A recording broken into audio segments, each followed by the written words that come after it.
Hello viewers, রিতাস প্যারাডাইসের আরও একটি ব্লগে আপনাদের সবাইকে স্বাগতম। আশা করি সবাই অনেক বেশি ভালো আছেন। আমার কিন্তু ঠান্ডা লেগে গলার অবস্থা খুব খারাপ। কথা যে বলতেছি এটা কিন্তু ভালো শোনা যাচ্ছে না। তারপর আপনাদের মাঝে একটা শপিং ব্লগ শেয়ার করতেছি। এটা ছিল বেলি রোডে শপিং। তো আমি আমার বাচ্চা দুটোকে আমার মাসির কাছে রেখে একটু একাই বের হয়েছিলাম সেদিন। আসলে ছোট বেবিটা হওয়ার পর থেকে আমার একা একা একদমই বের হওয়া হয় না। বেইলি রোডে আমি একা গেলে খুবই এনজয় করি, আমার কাছে খুব ভালো লাগে। আমি ঘুরে ফিরে একটু দেখে শুনে কেনাকাটা করি। আমি গিয়েছিলাম আসলে আমাদের নিজেদেরই কিছু কেনাকাটা করার জন্য। হয় না, বাসায় পড়া বা কিছু জিনিস লাগে মাঝে মাঝে, তো এই জন্যই বের হয়েছি। বাট আমার মেয়েটার জন্য কোনোভাবেই পাচ্ছিলাম না। আমি যে টাইপ ওর জন্য যাচ্ছিলাম। বেইলি রোডে আসলে বাচ্চাদের যে জিনিসগুলো পাচ্ছিলাম সেটা আবার আমি আমার মেয়ের জন্য একটু অন্য টাইপ চাচ্ছিলাম। বাট আমার হাজব্যান্ড, আমার ছেলে সবার জন্যই পেয়ে গিয়েছি। পেলেও একটু ঢিলাঢালাই শপিং করতেছি, কেননা ওই মুহূর্তে আমার হাজব্যান্ড ফোন দিয়েছে, সে অফিস থেকে ব্যাক করতেছে। তো যেহেতু ওই রোডেই যাবে কাছাকাছি, তো বলতেছি একটু তাড়াহুড়ো করো না, আমি আসতেছি, একসঙ্গেই চলে যাব। আর আমি তো একটু নিশ্চিন্ত, আমার বেবিটা আমার মাসির কাছে আছে। তো আমার হাজব্যান্ডের সঙ্গে দেখা হওয়ার পরে সোজা চলে গেলাম সবাই মিলে আমার মাসির বাসায়। গিয়ে দেখি একদম মাসির সঙ্গে আমার মেয়েটা খেলতেছে, বারান্দায় রেলিংয়ে ঝুলে ঝুলে বাহিরে তাকাচ্ছে। অ্যাকচুয়ালি ঢাকা শহরে আমার যদি কেউ কাছের আপনজন থেকে থাকে, আমার মাসির ফ্যামিলি।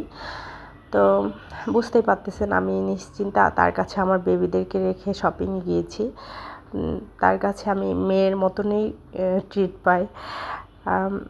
এই মুহূর্তে বলি, যদিও আমি এখানে ব্লগটা শেয়ার করতেছি, কিন্তু এই মুহূর্তে আমার মাসি কিন্তু অনেক অসুস্থ।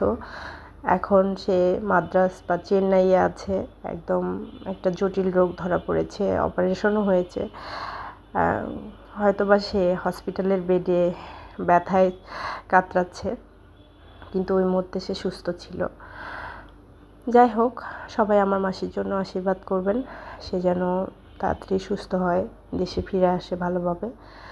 শপিং করেছি এই তো টুকটাক এসেনশিয়াল কিছু। ওর বাবা, ছেলে, তার দুজনের জন্যই কিছু টি শার্টের প্রয়োজন ছিল, সেগুলো কিনেছি। আর মৌচাকে ঢুকে দেখলাম যে আমাদের মেয়েদের যে প্যান্টগুলো পাওয়া যাচ্ছে, এটার তুলনামূলক রিজনেবল প্রাইসে পেয়েছি।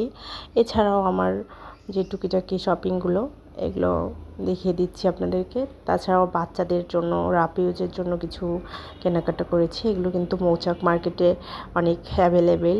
যারা মৌচাকের আশেপাশে থাকেন, মৌচাকে শপিং করেন, তারা সবাই জানেন। বাসায় ইউজ করার জন্য কিন্তু আলাদা টাইপের কাপড় চোপড় লাগে, আবার বাহিরে ইউজ করার জন্য আলাদা টাইপের লাগে।